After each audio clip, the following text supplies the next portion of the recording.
Estamos de volta com o Gazeta Entrevista. Nesse segundo bloco, a gente vai falar a respeito de uma perda que é muito sentida por todo acreano, né? Todo acreano lamenta muito a morte de Dom Moacir. Faleceu ontem em Porto Velho, depois de um longo período. Estava doente já estava bastante calejado por uma vida de militância. Eu queria aproveitar o material que foi exibido hoje pelo jornalista André Santos, no programa Balanço Geral. Pediria à produção que passasse esse material novamente para apresentar Dom Moacir para quem ainda não o conhece.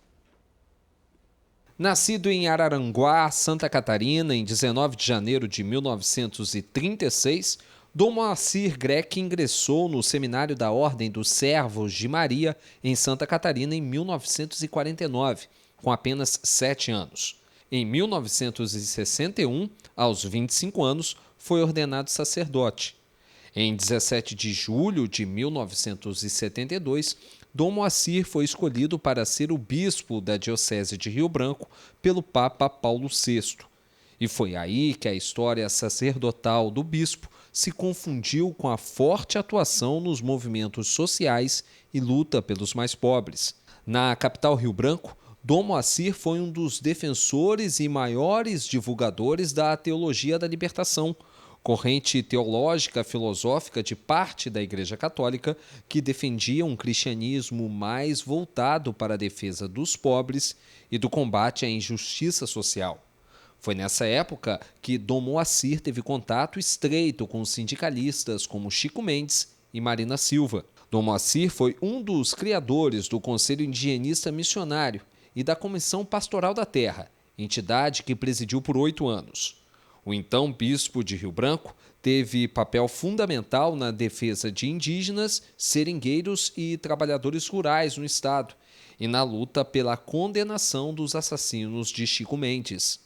Na militância que mantinha na defesa dos direitos humanos, atuou como testemunha contra Ildebrando Pascoal. Em 29 de julho de 1998, Dom Moacir foi nomeado arcebispo de Porto Velho, cargo que ocupou até março de 2002. Bom, está aí, portanto, aqui ao meu lado, no estúdio do Gazeta Entrevista, Manuel Pacífico, secretário-geral do Movimento Fé e Política. Pacífico, se eu pudesse resumir em uma frase, eu diria que Dom Moacir Grech não permitiu que a Igreja Católica silenciasse em vários aspectos. Qual é o maior grito que Dom Moacir deu na sua avaliação?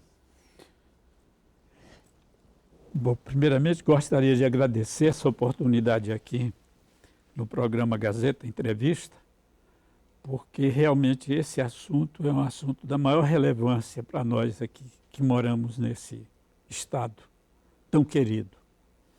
Porque Dom Moacir, ele é realmente uma pessoa muito querida da população como um todo e, como já foi dito aí, das pessoas mais humildes, mais simples, né? Populações indígenas, pessoal que morou nas periferias, pessoas que sofreram, especialmente na década de 70, aquele grande problema que teve aqui no nosso estado, que era o êxodo dos seringais, rural. Né? E toda aquela situação, porque nós estávamos em plena ditadura militar naquele período.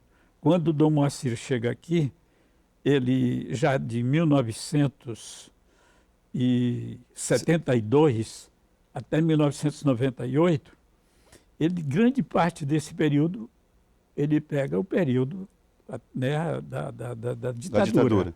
Então, um momento difícil, onde nós tínhamos acabado de ter aí uma situação com a saída do Dom Jocondo, que também, quando morreu, os jornais da época diziam que ele era o bispo do Seringueiro. Ele chegou a estudar Direito, fazer a faculdade de Direito na Universidade Federal do Acre. A primeira turma de Direito da UFAC, inclusive. Então, olha só. Então, algo realmente, o Dom Moacir, ele encontra esse precedente. E ele encontra pessoas que vinha lá de Santa Catarina, né? Tinha estudado também na Itália e tudo, de repente ele encontra pessoas que vêm dos seringais e batem na porta dele pedindo ajuda porque não davam conta dos preços nos barracões, nos seringais. Eu resumiria, Pacífico, a ideia de que Dom Moacir tinha como referência maior a luta pelos direitos humanos e o combate à exclusão. Se algum partido político, agremiação, associação se identificasse com essa ideia, teria nele um parceiro. Eu acho que essa ideia contempla um pouco. Com certeza. Né? E então, ele se indignar diante dessa situação foi todo um aprendizado e na realidade, ele ficou completamente sensibilizado para essa causa. Tem uma imagem, vou pedir para o Laércio colocar uma charge que foi produzida pelo chargista Max Tani Dias, da MX Design. Tem uma charge, uma imagem que simboliza o grande encontro, né? Tem aí chama o grande encontro, o Dom Moacir dentro de um barco, de uma embarcação num rio, encontrando com o amigo Padre Paulino. Esse é um grande encontro mesmo, né? Uma imagem que fala por si próprio, né? E mostra como realmente aquilo que indignava mais, e era um pouco, vamos dizer, uma visão de igreja que tinha saído do Concílio Vaticano II, já com Dom Giocondo, que ela se sensibilizava com a injustiça social. Você imagina que o Concílio Vaticano II foi uma luta muito grande dentro da Igreja Católica entre os setores ligados à Cúria, aqueles que queriam manter, vamos dizer, uma igreja aliada das elites, de quem estava no poder, e quem estava querendo que a elite, que a igreja abandonasse esse sinal de comunhão com as elites, com a classe dominante, e voltasse a ser como era no começo da história da igreja, do lado dos pobres. Você já ouviu muito a ideia de que o Dom Moacir era um petista, era uma pessoa que defendia o PT, por defender essas ideias. Como é que você recebe uma frase dessa? O que você contra-argumenta quando você ouve uma exposição dessa forma? Minha preocupação era que aquilo era uma proposta do Concílio Vaticano II. Então você passava a ter, naquela época do concílio, os bispos, de modo geral, que estavam sentindo problemas muito sérios na África, na Ásia e na própria América Latina, fome, situação, pobreza aumentando, a diferença entre as classes sociais também. Então, só para se ter uma ideia, o que aconteceu aqui no Acre? Aqui no Acre aconteceu que, de repente, quando com Dom Giocondo cria as comunidades eclesiais de base e Dom Moacir consolida esse projeto e aprofunda essa luta aberta pelo próprio Dom Giocondo de estar do lado do povo, o que acontece?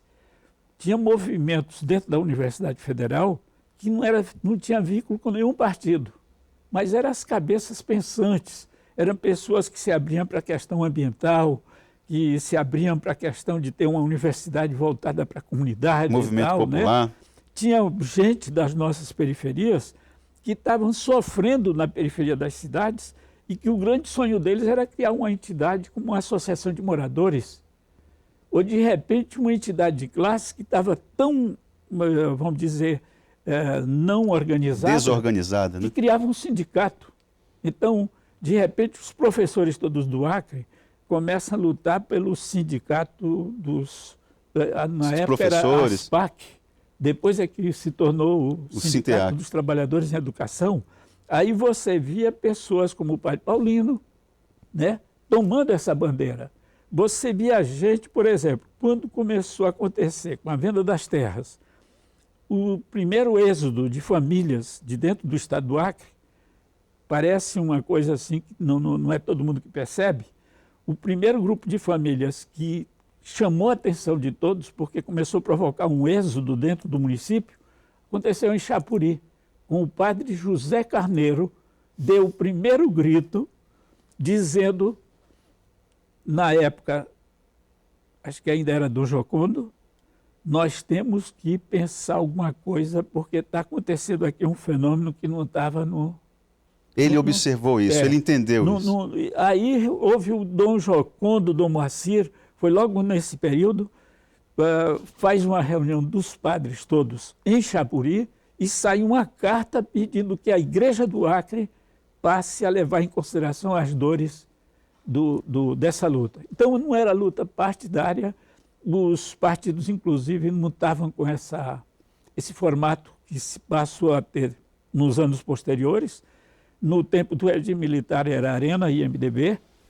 E o interessante, então, é que você passa a ver, por exemplo, um dia em Brasileia, se reúne o padre Paulino, o Frei Heitor, e estávamos nós que trabalhávamos já com esse trabalho, coordenando esse trabalho das comunidades eclesiais de base. E aí eles, diante desse problema que também estava começando a pintar em Brasileia, poceiros, que de repente chegava alguém, comprava as terras do dono do seringal e o pessoal era expulso praticamente de dentro. E pessoas que tinham 5, 10, 15, às vezes mais de 15 anos dentro do seringal, que tinha seu direito e tudo. Aí o que acontece? Padre Paulino e Frei Heitor, eles convidaram o pessoal do INCRA e numa reunião com o pessoal do INCRA, eles acharam qual é a melhor contribuição que nós podemos dar para esse pessoal pobre. Montaram uma folha com 5 perguntas e 5 respostas, onde eles, apelando para o Estatuto da Terra, que tinha acabado de ser criado pelo próprio regime militar, aqui no Acre tinha inclusive um general, não sei se era general Moreno, que era o... Mas usou a própria ditadura para fazer... Pegaram isso, virou o Catecismo da Terra. O Catecismo da Terra, então, uma folha com 5 perguntas e 5 respostas, onde uma delas era o seguinte: a pessoa tem, por exemplo, 1 ano e 1 dia que ele está dentro do seringal, ele tem uma posse, ele não pode ser expulso, porque ele tem um direito que está sendo reconhecido pelo próprio Estatuto da Terra lá do governo federal. Resultado, isso era espalhado nos seringais e aquilo virava uma arma na mão do seringueiro para defender a dignidade dele e ele passar a ter forças para resistir a tudo isso. Pacífico, eu queria agradecer a sua participação. Eu sei que você fez várias anotações, mas nós temos 10 minutinhos. Queria agradecer a sua vinda aqui e agradecer, sobretudo, para explicar um pouco o trabalho da Igreja Católica e dessa figura que foi tão importante para a história da Igreja e para a história do Acre, né? Dom Moacir foi um instrumento que fez a Igreja Católica no Acre agir quando precisava agir. Se é uma época que a gente está precisando de muita ação, é agora. Tamanha a exclusão econômica e social que nós estamos vivendo. Eu queria agradecer a sua participação, convidar você para o 3º bloco do Gazeta Entrevista, que é logo após o intervalo. Ok.